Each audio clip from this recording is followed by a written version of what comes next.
Alright, let's start. तो इस crash course में अब हम बात करने वाले हैं अपने बहुत ही इंपॉर्टेंट चैप्टर की, जिसको कहते हैं wave optics. Now exam hall में 2 सवाल वेव ऑप्टिक्स के पक्का आएंगे, फॉर श्योर, पक्का पक्का पक्का, ठीक है। सो आपको अच्छे से वेव ऑप्टिक्स का चैप्टर तैयार करके रखना है। बहुत लंबा चैप्टर नहीं है और छोटे छोटे कॉन्सेप्ट्स हैं जिसको आपको पता होना चाहिए।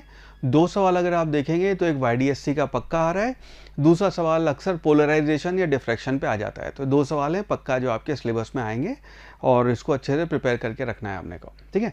तो एक बार चैप्टर का ओवरव्यू लेते हैं कि इसमें आपके क्या क्या टॉपिक्स हैं। सबसे पहले टॉपिक आएगा जिसको हम बात करेंगे सुपरपोजिशन ऑफ वेव। 2 वेव एक जगह जाके सुपरपोज करती हैं, उनके बारे में बात करेंगे, सुपरपोजिशन का मतलब क्या है। और उसके बाद बात करेंगे हाइगन्स की wave theory. Huygen in the year of आपका 1690 he gave his wave theory. और उसके बाद 110 साल लगे उस वेव थ्योरी को, जब YDSC का एक्सपेरिमेंट हुआ, थॉमस यंग ने जब एक्सपेरिमेंट किया ये साबित होने के लिए कि वो थ्योरी सही है। तो वो हाइगन की पहले वेव थ्योरी देखेंगे। उसके बाद हम बात करेंगे आपका इंटरफेरेंस जो होता है लाइट का, वो कंस्ट्रक्टिव और डिस्ट्रक्टिव होता है, उसका मतलब क्या है। और उसके बाद ये फेमस एक्सपेरिमेंट देखेंगे, YDSC young double slit experiment. तो ये जो डबल स्लिट एक्सपेरिमेंट था, इससे साबित हुआ कि जो ये थ्योरी दी गई थी वेव थ्योरी बिल्कुल सही थ्योरी थी। और उसकी क्या रिजल्ट है वो देखेंगे। आपके एग्जाम पॉइंट ऑफ व्यू से बहुत इंपॉर्टेंट चैप्टर है, हालांकि। उसके बाद बात करेंगे डिफ्रैक्शन ऑफ लाइट की और उसके बाद बात करेंगे पोलराइजेशन ऑफ लाइट की, ठीक है। Let's start. तो सबसे पहले यहाँ बात करते हैं हम हाइगन ने जो अपनी वेव थ्योरी दी, वो थ्योरी है क्या चीज़। इस थ्योरी से कुछ साल पहले न्यूटन गेव इज कॉर्पस्कुलस थ्योरी, जहाँ पे न्यूटन ने कहा था कि लाइट जो आपकी मोमबत्ती की लाइट है, उस ज़माने में मोमबत्ती की लाइट थी, ये लाइट आपकी इन्वेंट हुई नहीं थी। तो वो जो लाइट है ट्रैवल करती है कॉर्पस्कुल्स के फॉर्म में, पार्टिकल की तरह ट्रैवल करती है। यहाँ से वहाँ पार्टिकल्स हैं जो आपकी लाइट की एनर्जी को लेके जा रहे हैं। Huygens gave his theory, he said कि distribution from source, light source propagated in the form of wave। तो वो जो लाइट है आपकी वो वेव के फॉर्म में आगे जाती है। और these waves they carry energy and momentum, और ये अपने साथ एनर्जी और मोमेंटम लेके जाते हैं। और डायरेक्शन ऑफ वेव प्रोपोगेशन है वो हमेशा वेव फ्रंट्स के परपेंडिकुलर होगी, ऐसा कहा गया। He introduced this term called wave fronts. Every particle on the wavefronts acts as a new source and this is known as secondary wavelet। मैं अभी समझाता हूँ वेवफ्रंट्स हैं क्या और ये सेकेंडरी वेवलेट्स होते क्या हैं। बट उसने कहा कि हर सोर्स, हर पार्टिकल जो है वो अब आपका जो आपका वेवफ्रंट है उस पर it acts as a secondary wavelet, ठीक है। और the secondary wavelet distribute maximum energy in the direction of, आपकी वेव्स के डायरेक्शन में एनर्जी प्रोपोगेट करते हैं ना। इसका मतलब ये है कि मान लीजिए आपका साउंड या फिर लाइट का सोर्स है, हम ये लाइट की बात करेंगे वेव ऑप्टिक्स में, बट सेम चीज़ आपके साउंड के लिए भी ट्रू है। तो ये आपका सोर्स है, इस सोर्स से वेव जो है ऐसे ट्रैवल कर रही है, दीज आर कॉल्ड वेवलेट्स। और अगर इसका वेव का प्रोपोगेशन देखोगे तो यहाँ से वेव ऐसे जो जा रही है, ये वेव आपकी ये लाइट आपकी वेव के फॉर्म में ऐसे गई है। ये आपका लाइट ऐसे ट्रैवल कर रही है, ये आपकी वेव के फॉर्म में ट्रैवल करती है according to this theory. Now उस थ्योरी के हिसाब से ये भी कहा गया है कि हर पार्टिकल का जो हर पॉइंट है, now that will behave as a secondary wavelet. इसका मतलब ये है कि ये पॉइंट है, ये आपका सेकेंडरी वेवलेट की तरह बिहेव करेगा, ये आपका सेकेंडरी वेवलेट की तरह बिहेव करेगा। और ये आपके जहाँ पे इनका इंटरसेक्शन होएगा, ये पॉइंट, ये पॉइंट, ये पॉइंट, वहाँ पे आपका इंटरफेरेंस होएगा। और इंटरफेरेंस हो सकता है कंस्ट्रक्टिव हो सकता है डिस्ट्रक्टिव हो। और जहाँ कंस्ट्रक्टिव होएगा, एग्जैक्ट कंस्ट्रक्टिव वाली कंडीशन होगी, वहाँ पे इंटेंसिटी आपको मैक्सिमम दिखेगी। जहाँ पे आपका डिस्ट्रक्टिव होएगा वहाँ पे आपको मिनिमम पॉसिबल इंटेंसिटी दिखेगी ड्यू टू आपका इंटरफेरेंस। ये आपकी वेव की थ्योरी थी, ठीक है। इसके बाद यहाँ पे बात करते हैं आपकी छोटी छोटी डेफिनेशन देखते हैं। उन डेफिनेशन की ज़रूरत आपको इस सिलेबस में पड़ेगी। सबसे पहला है जिसको हम कहते हैं फेज़। फेज़ है आपका, हम ये कहते हैं कि वेव को अगर आपने साइनसोइडल फॉर्म में लिखा है कि let's say a sin omega t plus phi naught, तो उसमें जो साइन के अंदर ब्रैकेट में लिखते हैं, टेक्निकली मैथमेटिक्स में उसको बोलते हैं आपका जो आर्ग्यूमेंट ऑफ साइन है, उसको कहते हैं हम यहाँ पे फेज। तो इसको हम कहते हैं ये आर्ग्यूमेंट है इसका। तो यहाँ पे a sin ओमेगा टी अगर है तो ओमेगा टी आपका फेज हो गया। नेक्स्ट यहाँ पे बात करते हैं फेज डिफरेंस की। तो अगर आपकी 2 वेव हैं, एक को मान लो हमने a sin ओमेगा टी कहा है, दूसरी मान लो आपका a sin omega T plus phi naught है, तो इस केस में आपका दोनों का जो डिफरेंस है, फेज डिफरेंस, वो दोनों के आर्ग्यूमेंट या दोनों के, अगर हम इसको देखेंगे कि दोनों के जो फेज का डिफरेंस है वो आपका फेज डिफरेंस कहलाएगा। इसको हम कहते हैं यहाँ पे ये आपका फेज डिफरेंस हुआ है। नेक्स्ट यहाँ पे हम बात करते हैं पाथ डिफरेंस की। पाथ डिफरेंस है कि दोनों वेव जो ट्रैवल की हैं उनका एक्चुअली जो पाथ ट्रैवल किया है उन्होंने, उन दोनों के बीच का जो पाथ का डिफरेंस है उसको आप पाथ डिफरेंस कहते हैं। और दोनों में रिश्तेदारी जो निकल के आती है, रिलेशनशिप है, उसको आप कहते हैं delta x will be equal to lambda by 2 pi multiplied by आपका फेज डिफरेंस, या फिर आप कहते हैं phase difference that will be equal to 2 pi by lambda multiplied by delta X. ये आपका फेज डिफरेंस, ये आपका पार्ट डिफरेंस, ये इनके बीच का रिलेशनशिप है। मैं आपको यहाँ पे 1 मिनट लेके समझाता हूँ इसका मतलब क्या है, ठीक है। इसका मतलब ये है कि मान लीजिए ये सोर्स आपका S1, ये सोर्स आपका S2, और यहाँ पे आपका इस जगह पे कहीं पे जाके इंटरफेरेंस हो रहा है, यहाँ आपका ऑब्जर्वर है और ये आपका P पॉइंट है, ठीक है। तो वेव आपकी यहाँ पे ऐसे ऐसे गई है, ये वेव यहाँ पे ऐसे ऐसे ट्रेवल की है। तो मान लीजिए इस वेव को आप इक्वेशन लिखते हैं, इसकी जो वेव है उसकी इक्वेशन है y1 इज इक्वल टू, इस जगह पे जाके y1 is equal to a1 sine of omega T plus K X, और यहाँ पे मान लीजिए आपने x1 डिस्टेंस ट्रेवल किया है तो ये x1 हो गया, इसको ओमेगा 1 कह लेते हैं, सारे पैरामीटर हमने अलग ले लिया।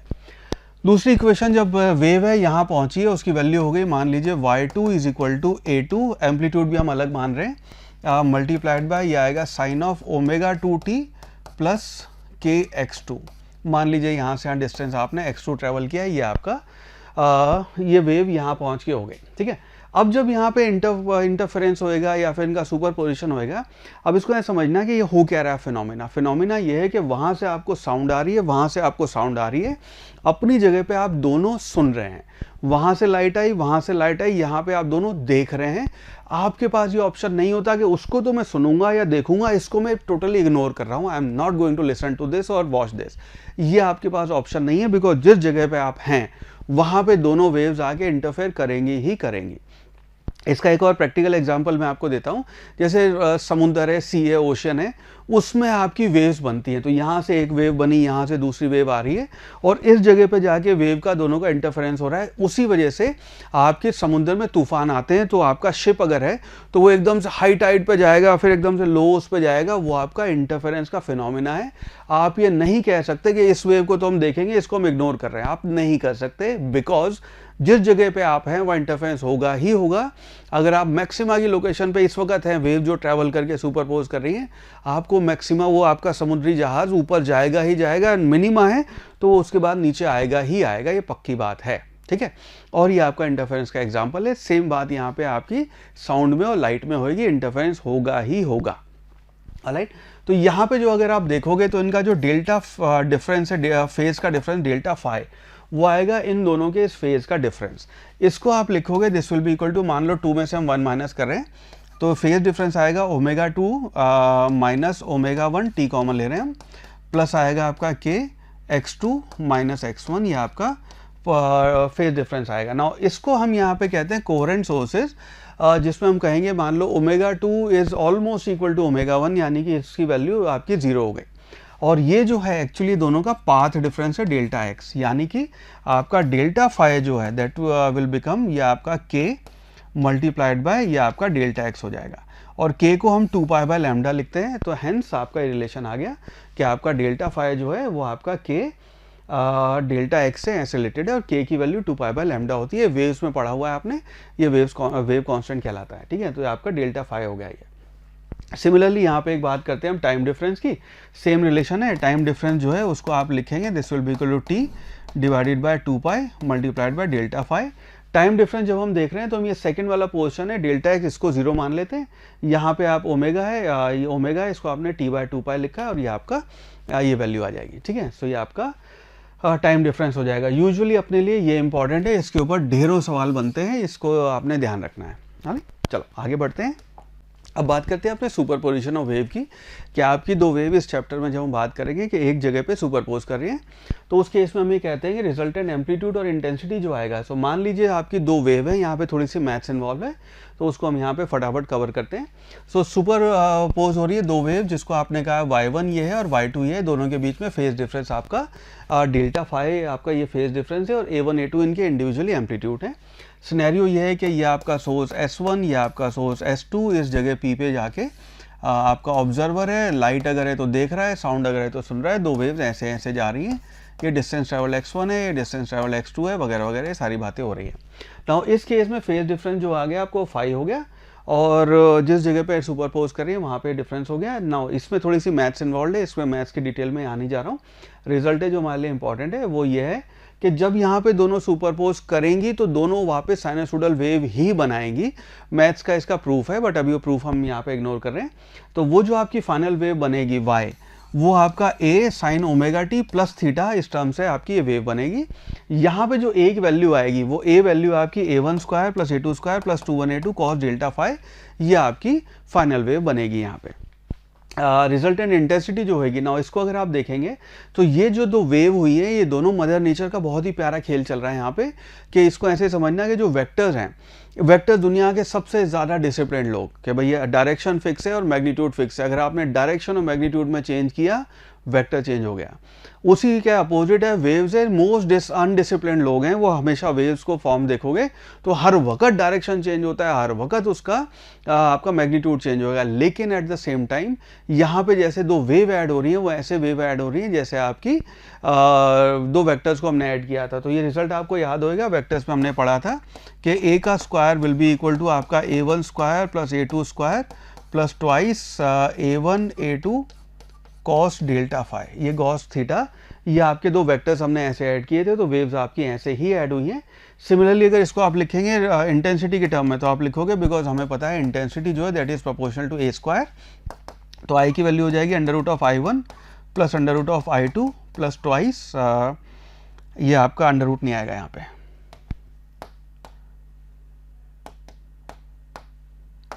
तो ये हो जाएगी i1 plus i2 plus twice under root of i1 i2 multiplied by cos delta phi, ये आपकी इंटेंसिटी हो जाएगी, बिकॉज आपके a स्क्वायर के प्रोपोर्शनल है आपकी इंटेंसिटी। नाउ अगर आपके दोनों सोर्सेज बराबर हैं, दोनों की इंटेंसिटी बराबर है, तो उस केस में i1 i2 की वैल्यू आप बराबर लिख देंगे और यहाँ पे ये 4i0 cos square delta phi इसकी वैल्यू आ जाती है आपकी, ठीक है, इसको ध्यान रखना। उस केस में मल्टीप्लाई करते हैं और आपको 1 प्लस कॉस ऑलराइट, इसकी वैल्यू ये आ जाती है, ठीक है। अगेन मैथ से मैं आई am not going too much into mathematics right now for the purpose of this course. Now interference of light है, अगर हम कंस्ट्रक्टिव इंटरफेरेंस की बात करें तो कंस्ट्रक्टिव है जहाँ पे आपका मैक्सिमा आएगा। नाउ सारी वो कहानी जो हमने की थी, अपनी जो इंटेंसिटी आई, मैं इसको इंटेंसिटी एक बार फिर लिखता हूँ, इंटेंसिटी आई, उसकी वैल्यू आई आपकी i1 plus i2 plus twice under root of i1 multiplied by i2 multiplied by ये आपका कॉस डेल्टा फाई। अब सारी बागडोर जो है आपकी इंटेंसिटी की, ये कॉस डेल्टा फाई के ऊपर डिपेंड कर गई। कॉस डेल्टा फाई है जो यहाँ पे डिटरमाइन करेगा आई की वैल्यू क्या होगी। नाउ कंस्ट्रक्टिव इंटरफेरेंस हम कहते हैं कि जब आपकी इसकी वैल्यू 1 हो जाए, ये अगर वैल्यू 1 है तो आपका कंस्ट्रक्टिव इंटरफेरेंस बनेगा, अगर इसकी वैल्यू -1 है तो आपका डिस्ट्रक्टिव इंटरफेरेंस बनेगा। हम यहाँ पे कहते हैं कॉस थीटा की वैल्यू 1 का मतलब क्या है, हम कह रहे हैं कॉस डेल्टा फाई वैल्यू हो गई +1, यानी कि आपका डेल्टा फाई होएगा that will be equal to 2n pi. 2n pi मतलब 0, 2 पाई, 4 पाई, ये अगर है तो आपकी कॉस की वैल्यू 1 होती है, तो आपकी इसकी वैल्यू हो गई आपकी 2n पाई, ये मैक्सिमा की वैल्यू हो जाएगी। तो अगर डेल्टा फाई 2n पाई है तो आपको मैक्सिमा दिखेगा। सिमिलरली अगर मैं यहाँ डेल्टा फाई को रिप्लेस कर दूँ आपके पार्ट डिफरेंस है, तो आप लिखेंगे 2 pi by lambda multiplied by delta x is equal to 2n pi. 2 pi cancel हो जाएगा, यानी कि delta x will be equal to n lambda. ये आपकी कंडीशन हो गई मैक्सिमा के लिए, यानी कि डेल्टा एक्स जो है, delta x should be equal to n lambda, ये कंडीशन हो गई आपकी कंस्ट्रक्टिव इंटरफेरेंस की, ठीक है।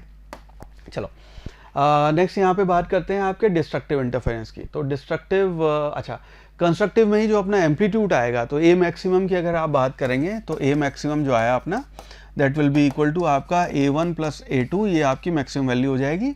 और ए मिनिमा जो आएगा वो ए मिनिमा आपका a1 माइनस a2 हो जाएगा, ठीक है। सिमिलरली इंटेंसिटी आपकी i1 जो है, आई मैक्सिमम जो आएगा that will be equal to under root of i1 plus under root of i2 का स्क्वायर, ये आपकी वैल्यू हो जाएगी, ठीक है।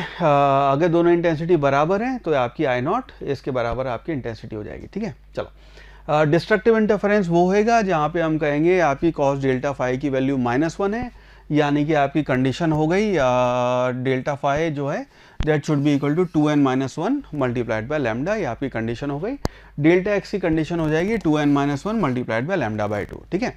और आपका ए मैक्सिमम और मिनिमम जो बनेगा, जो इंपॉर्टेंट पॉइंट है वो यहाँ पे आएगा, आपका ए मैक्सिमम और मिनिमा जो बनेगा वो आएगा A minimum will be equal to a1 minus a2, ये आपका वो होएगा। और आई मिनिमम जो बनेगा आपका that will be equal to under root of I1 minus under root of I2 का होल स्क्वायर, ये आपका मिनिमा बनेगा। कई बार आपसे सवाल पूछे हुए मैक्सिमम और मिनिमा का रेशो बताना है, तो अगर आई मैक्स और आई मिनिमा का रेशो ले रहे हैं तो एक्चुअली इसका और इसका रेशो लेंगे। ए मैक्सिमम और ए मिनिमम का रेशो है तो आप इसका और इसका रेशो लेंगे, ठीक है। तो इस तरह के सवालों में ये चीज़ आप ध्यान रखना, राइट। चलो आगे बढ़ते हैं बेटा। हम कहते हैं यहाँ पे एक और छोटी सी टर्म आती है जिसको आप कहते हैं ऑप्टिकल पाथ लेंथ। मैं आपको समझाता हूँ इसका मतलब क्या है।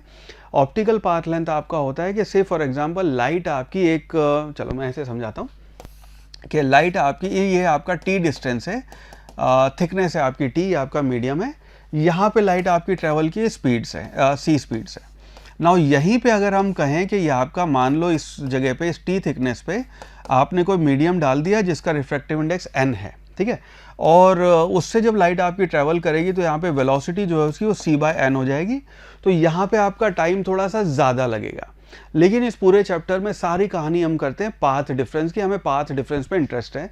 हमने यहाँ पे जो एक्स्ट्रा टाइम लगा उसको हमने कहा कि मान लो जो एक्स्ट्रा टाइम लगा है उसको एक काम करते हैं, टाइम के टर्म में ना लिख के हम ये कहते हैं कि लाइट आपकी सी स्पीड से ही कुछ एक्स्ट्रा डिस्टेंस ट्रेवल की है। हमने क्या कहा कि एक्स्ट्रा डिस्टेंस ट्रेवल की है, उस एक्स्ट्रा डिस्टेंस को हमने नाम दे दिया ऑप्टिकल पाथ लेंथ। और ऑप्टिकल पाथ लेंथ की वैल्यू आ गई आपकी NT, एन आपका रिफ्रैक्टिव इंडेक्स है और T आपकी थिकनेस है। तो ये आपका ऑप्टिकल पाथ लेंथ हो गया। कि हमने कहा कि जो लेट आया बंदा, हमने कहा एक काम करते हैं, लेट इसलिए आया क्योंकि ट्रैफिक जैम मिला वगैरह वगैरह। हम कहते हैं कि भाई एक काम कर, लेट हमें इंटरेस्ट है पाथ डिफरेंस पे। हम कहते हैं मान ले सेम स्पीड से आया है पर लंबा रास्ता लेके आया है, सही नहीं है बट हमने कहा मान ले बिकॉज हमारा इंटरेस्ट पाथ डिफरेंस में था। उस पाथ डिफरेंस के लिए हमने फिर ये टर्म यूज़ की जिसको हम कहते हैं ऑप्टिकल पाथ लेंथ, और इसकी वैल्यू आपकी रिफ्रैक्टिव इंडेक्स मल्टीप्लाइड बाय आपकी जो डिस्टेंस ट्रेवल्ड है थिकनेस उसके बराबर हो जाएगी, राइट। यहाँ पे बात करते बेटा आपने YDSC सेटअप की, जो यंग्स ने अपना सेटअप किया। पहले मैं आपको इसकी थोड़ी सी मैथ्स और वो वाली चीज़ समझाता हूँ, फिर दिखाता हूँ वेव फॉर्म के टर्म में क्या हुआ यहाँ पे। तो YDSC है, उसका सेटअप है कि आपने एक स्लिट यहाँ लगाई, एक स्लिट यहाँ लगाई और इस जगह पे आप इंटरफेरेंस नोटिस कर रहे हैं। तो ये दोनों वेव गई, ये आपका पार्ट डिफरेंस आएगा। ये जो दोनों वेव यहाँ से गई, पार्ट डिफरेंस को, ये अगेन डेरिवेशन है इसका, हम अभी स्किप कर रहे हैं। पार्ट डिफरेंस को आप लिखते हैं d sin थीटा। d है आपके स्लिट के बीच का डिफरेंस, इसको छोटा d हम बोलते हैं। दोनों स्लिट के बीच का जो डिफरेंस है उसको आप छोटा d कहते हैं, और आपके स्लिट और स्क्रीन के बीच में जो आपका गैप है उसको आप कैपिटल D से डिनोट करते हैं। ये टर्मिनोलॉजी है यहाँ पे। मैक्सिमा के लिए डेल्टा x आपका n लैम्डा होना चाहिए, मिनिमा के लिए 2n-1 λ/2 होना चाहिए। ये आपकी इंटरफेरेंस की थ्योरी से हमें क्लियर है। अगर कभी ये सवाल पूछा जाए जेईई मेंस में तो बहुत कॉमन सवाल है, नीट में यूजुअली अभी तक नहीं पूछे गए बट इस साल अगर पूछ ले तो ध्यान रखना कि कितने नंबर ऑफ मैक्सिमास पॉसिबल है, ऊपर वाली साइड या नीचे वाली साइड। तो ऊपर वाली साइड जो मैक्सिमा है उसकी कंडीशन ये हो जाएगी कि आपका n जो है that should be less than equal to d/λ, उसका जो स्मॉलेस्ट इंटीजर आएगा वो आपका आंसर है। फॉर एग्जाम्पल अगर आप इसको कैलकुलेट कर रहे हैं और वैल्यू है इसकी 9.92 फॉर एग्जाम्पल, ठीक है, तो if that is the case 9.92 आ रहा है तो ऊपर आपके 9 मैक्सिमा पॉसिबल हैं, नीचे आपके 9 मैक्सिमा पॉसिबल है, बीच में सेंटर पे एक और मैक्सिमा बनेगा।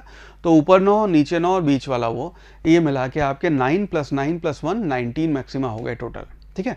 तो इसको मैक्सिमा कितने हैं उसके लिए n की वैल्यू एक साइड पे मैक्सिमा आपके d/λ से आप कैलकुलेट करेंगे। अगर इसकी वैल्यू 99.99 आ रही है उसको आप इंटीजर राउंड ऑफ करके 100 नहीं बोलेंगे, उससे लोअर इंटीजर लेंगे।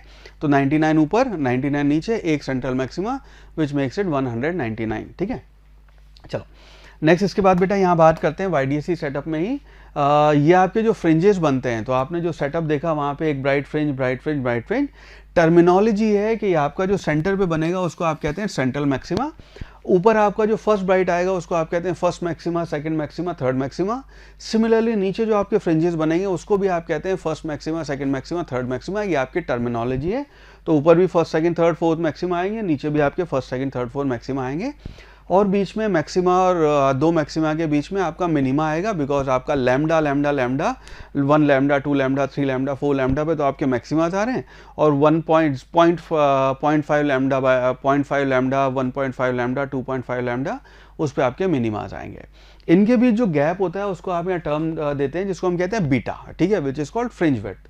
ना सेंट्रल फ्रिंज हमेशा होएगा, सेंट्रल फ्रिंज आपका या सेंट्रल मैक्सिमा वहाँ बनेगा हमेशा जहाँ पे आपका फेज डिफरेंस 0 एंड आपका पाथ डिफरेंस 0 होएगा। दोनों में से अब दोनों की वैल्यू एग्जैक्ट सेम पॉइंट करती है, तो जहाँ पे सेंट्रल मैक्सिमा बनेगा मतलब वहाँ पे आपका फेज डिफरेंस 0 है और पाथ डिफरेंस 0 है, इसको ध्यान रखना। उसके बाद जो आपके मैक्सिमाज आएंगे उसके फ्रिंज विड्थ हम कहते हैं lambda D by D. Notice करना मैक्सिमाज की जो लोकेशन आएगी वो n lambda D by D होता है। तो फर्स्ट मैक्सिमा के लिए n की वैल्यू आप 1 रख देंगे, सेकंड के लिए 2, सो थर्ड के लिए 3। इन दोनों के बीच में जो गैप आएगा वो गैप बीटा है, इनके बीच में गैप आपका बीटा है। डार्क फ्रिंजेस के बीच में भी गैप आपका बीटा होता है, ठीक है।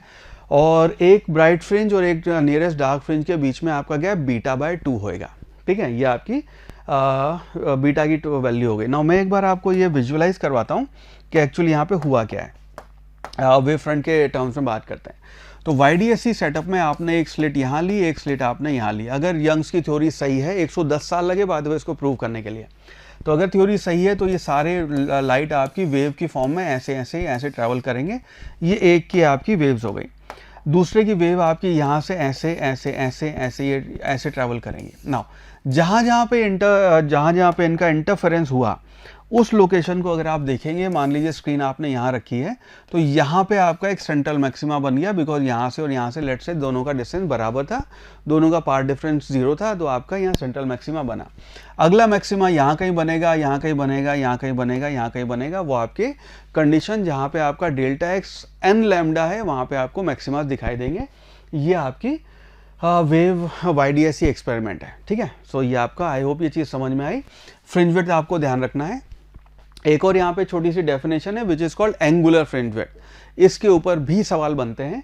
एंगुलर फ्रिंज विड्थ ये है कि अगर आपने यहाँ से लिया सेंटर से और आपका जो फर्स्ट ब्राइट बन रहा था आपने यहाँ पे लिया, तो ये जो एंगल है आपका, ये एंगल थीटा, ठीक है, ये कहलाता है आपकी जो पहली ब्राइट फ्रिंज ऊपर बन रही है और नीचे बन रही है, जहाँ पे भी वो बन रही है उसका एंगल क्या है स्लिट्स के बीच में यहाँ पे।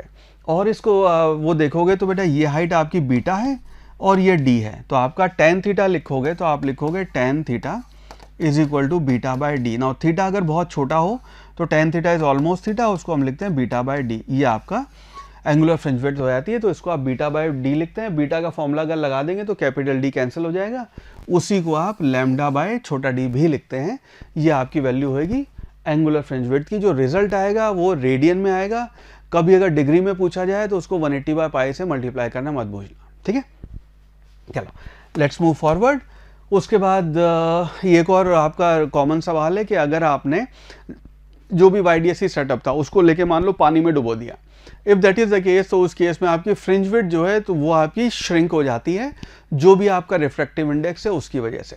ये बात अपने को रे ऑप्टिक्स में हमने पढ़ा हुआ है, वहाँ पे हमने बात की है कि अगर लाइट आपकी एक मीडियम से दूसरे मीडियम में जाए, जैसे फॉर एग्जांपल लाइट आपकी एयर से अब इस मीडियम में गई है, वहाँ पे उसकी लैम्डा कम हो जाती है, वेलोसिटी कम हो जाती है, फ्रीक्वेंसी सेम रहती है, उसकी स्पीड कम हो जाएगी। स्पीड कम होती है उसके फैक्टर से, जो भी आपका उसका रिफ्रैक्टिव इंडेक्स है, उस वजह से आपका लैम्डा भी हम कहते हैं कम हो गया रिफ्रैक्टिव इंडेक्स से। सो पहले जो हमारा बीटा था, बीटा को हमने लिखा था लैम्डा डी बाई डी।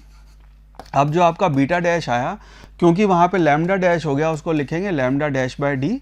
और ये जो बीटा डैश है इसकी वैल्यू हो जाएगी, लैम्डा आपका चेंज हो गया, लैम्डा बाय लेट्स से उसका रिफ्रैक्टिव इंडेक्स एन है डी बाई डी। तो ये आपका ओरिजिनल बीटा है, तो इसको हम कहेंगे बीटा बाय म्यू या बीटा बाय एन से आपकी वैल्यू चेंज हो जाएगी। तो रिफ्रैक्टिव इंडेक्स आपने एन से या बीटा से जिससे भी डिनोट किया है उससे आपकी उसकी फ्रिंज विड्थ कम हो जाएगी। एंगुलर फ्रिंज विड्थ भी आपकी इसी फैक्टर से कम हो जाएगी, इसको ध्यान रखना। Location of first minima, second minima, third minima, वो सब आपके श्रिंक हो जाएंगे। तो जो अगर पहले पांचवा मिनिमा यहाँ आ रहा था, क्योंकि अब आपकी बीटा चेंज होगी तो पांचवा मिनिमा यहाँ आएगा। सेम फैक्टर से आपके रिफ्रैक्टिव इंडेक्स से ये सारी वैल्यूज चेंज हो जाती हैं, इसको ध्यान रखना। चलो नेक्स्ट इसके बाद बेटा इस पर कुछ सवाल सॉल्व करते हैं। आपसे नीट 2019 में ही ये सवाल पूछा गया। Question says in double slit experiment when light of wavelength 400 nanometre was used, 400 nanometre की आपकी लाइट यूज कर रहे थे। The angular width of first minima formed on the screen place, ये आपको कैपिटल डी दिया हुआ है, 1 metre away was found to be 0.2 degree था। What will be the angular width of the first minima of the entire experimental apparatus immersed in water? और अपने को ये 4/3 उसका म्यू दे रखा है, तो म्यू या रिफ्रैक्टिव इंडेक्स एन जो भी आप कहते हैं इसको, ये वैल्यू दी हुई है। नाउ पहले आपकी 0.2 डिग्री थी, ठीक है। सो आपका फर्स्ट थीटा जो दिया हुआ है वो था 0.2 डिग्री, ठीक है। और अब आपने क्योंकि उसको 4/3 के मीडियम में डिप कर दिया है, तो आपका जो थीटा डैश आएगा, theta dash that will be equal to theta divided by mu. So इसकी वैल्यू हो जाएगी 0.2 डिवाइडेड बाय म्यू, यानी कि 4/3 से आप डिवाइड कर देंगे, 3 ऊपर ले जाएं। सो विच इम्प्लाइज थीटा डैश जो हो जाएगा वो हो जाएगा 0.2 मल्टीप्लाइड बाय 3 डिवाइड बाय 4, यानी ये बनेगा 0.6/4, यानी कि थीटा डैश जो है उसकी वैल्यू हो गई आपकी, पहले 0.2 था तो 0.15 डिग्री ये आपकी वैल्यू हो जाएगी, which means option C is the right answer. ठीक है, बाकी जो 400 नैनोमीटर और 1D ये सब एक्स्ट्रा डेटा है, उसकी इस सवाल में ज़रूरत है नहीं। नीट 2019 में 4 नंबर। Next question says in YDSC, आपके 2019 का सवाल है। Question says in YDSC experiment if there is no phase difference between the light from 2 slits, a point on the screen corresponding to 5th minima has path difference of, हमें बताना है 5th minima पे जो आपकी location है उसका path difference क्या होएगा। हमारे ऑप्शन है 5/2 लैम्डा, 10/2 लैम्डा, 9/2 लैम्डा या फिर 11/2 लैम्डा। बहुत आसान सवाल है। सो अगर हम बात करेंगे पाथ डिफरेंस की, तो आपके मिनिमा के लिए जो पाथ डिफरेंस होता है उसको आप लिखते हैं 2n-1 multiplied by lambda by 2। Now यहाँ पे अपने को 5th मिनिमा की बात हो रही है, तो उसके लिए आप n की वैल्यू 5 रख दें। सो इसकी वैल्यू हो जाएगी 2 multiplied by 5-1 multiplied by lambda by 2। So this will be equal to 5 to the 10-1 यानी कि 9 लैम्डा बाय 2। ये आपकी पार्ट डिफरेंस की वैल्यू आ गई। Hence option C this would be the right answer. चलो अगला सवाल देखते हैं। Next question says in YDSC experiment the separation d, हमें छोटा d की वैल्यू दे रखी है, बिटवीन 2 स्लिट्स इज 2 mm। तो छोटा d अपने को यहाँ 2 mm दिया हुआ है। The wavelength lambda of light use is 6896 angstrom, ये आपके लैम्डा है। And the distance d between the screen and the slit is 100 centimetre, यानी कि 1 मीटर ये डिस्टेंस दिया हुआ है। It is found that the angular width of the fringes is 0.2 degree. Angular width जो हमें देखने को मिली थीटा, उसकी वैल्यू है 0.2। To increase the fringe angular width to 0.21। अब हम चाहते हैं किसी तरह से जो आपकी फ्रिंज विड्थ है उसको 0.21 कर दें with same lambda and D. Lambda और डी हमने चेंज नहीं करना है। Separation between the slits needs, अब हमें यह है कि इनके बीच सेपरेशन क्या होना चाहिए, और ये 4 ऑप्शन अपने को दे रखे हैं कि अब आपका छोटा डी है उसको हम कैसे कर दें। ठीक है, इसके लिए हम फॉर्मूला यूज़ करेंगे। थीटा को आप लिखते हैं लैम्डा बाय छोटा डी, यानी कि उसको आप लिखते हैं बीटा बाय कैपिटल डी।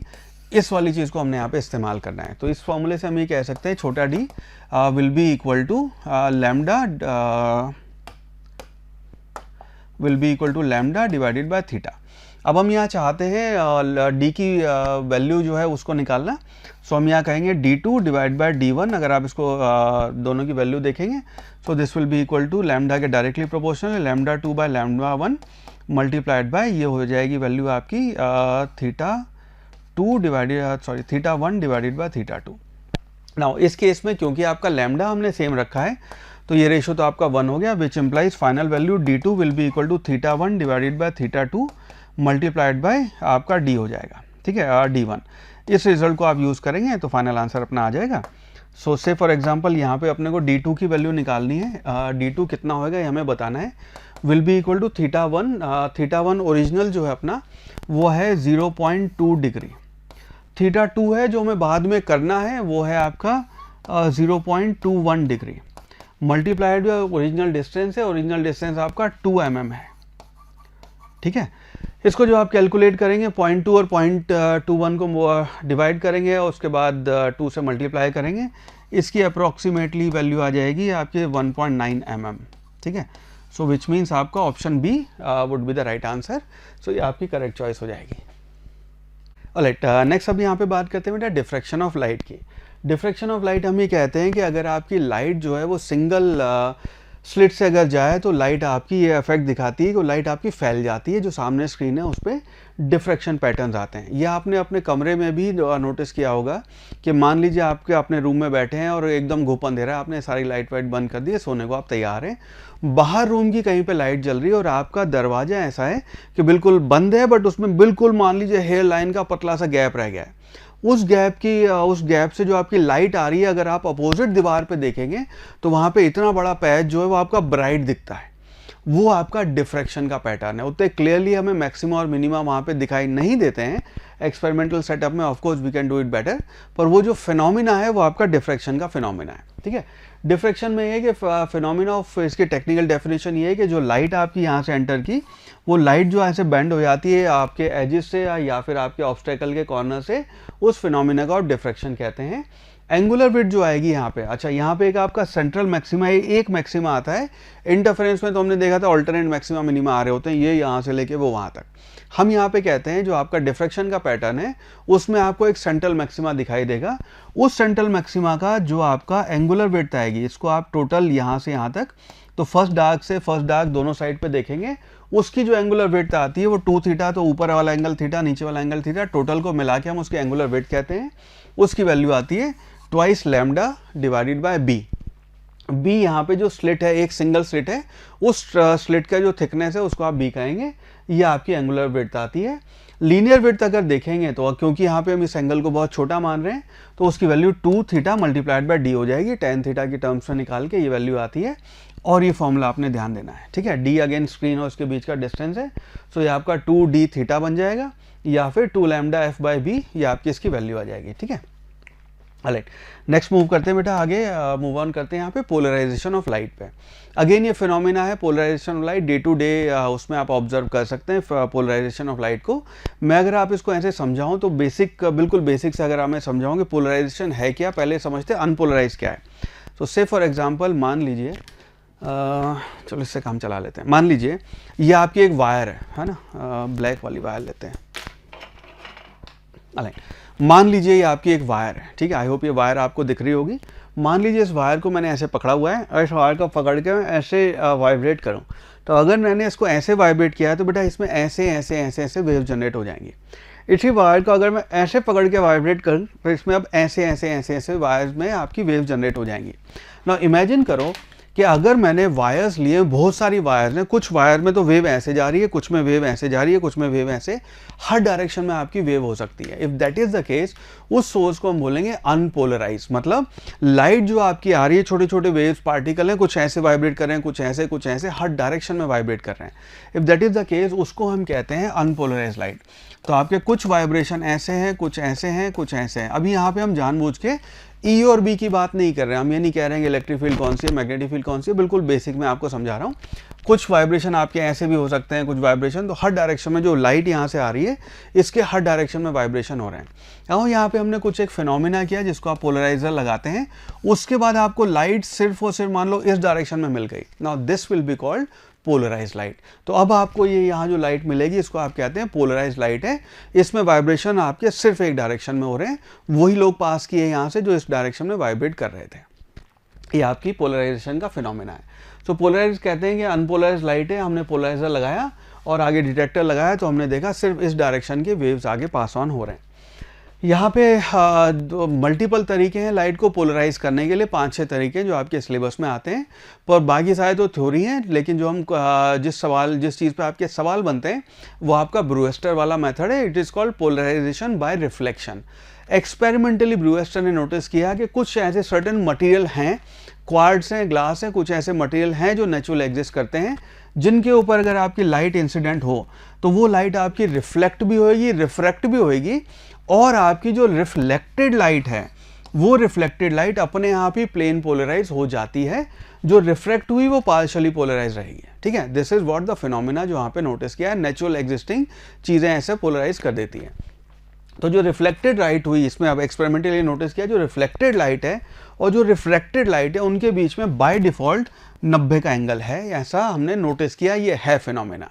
अब इसके ऊपर जो इंटरेस्टिंग चीज़ आती है अपने लिए वो ये ब्रूस्टर का लॉ है, विच सेज रिफ्रैक्टिव इंडेक्स जो इसका आएगा, इसका डेरिवेशन है जो अभी हम स्किप कर रहे हैं, इसका जो मटेरियल है उसका refractive index will be equal to tan theta p, या फिर इसको आप I कह सकते हैं। ये ब्रूस्टर एंगल का इंसिडेंट एंगल है, तो इसका म्यू जो है वो आपके tan I के बराबर अगर होगा तो आपको ये फिनोमेना देखने को मिलेगा, ठीक है। So if that is the case, इस I पे अगर आप इंसिडेंट करेंगे, जो इसका म्यू है tan थीटा वो लेंगे उसके बराबर, तो आपको फिनोमेना देखने को मिलेगा। So this is called polarization by reflection. Now यहाँ पे दूसरा जो इंपॉर्टेंट लॉ है अपने लिए वो कहलाता है मेलस लॉ, ठीक है। मेलस लॉ ये कहता है कि अगर आपने अनपोलराइज्ड लाइट को एक पोलराइजर के थ्रू पास किया है, उसके बाद नेक्स्ट पोलराइजर के थ्रू जब आप पास करेंगे उसकी जो इंटेंसिटी आती है वो आपका आई नॉट कॉस स्क्वायर थीटा के बराबर हो जाती है। ठीक है, ये लॉ है, मैं आपको ये लॉ समझाता हूँ क्या हुआ है यहाँ पे।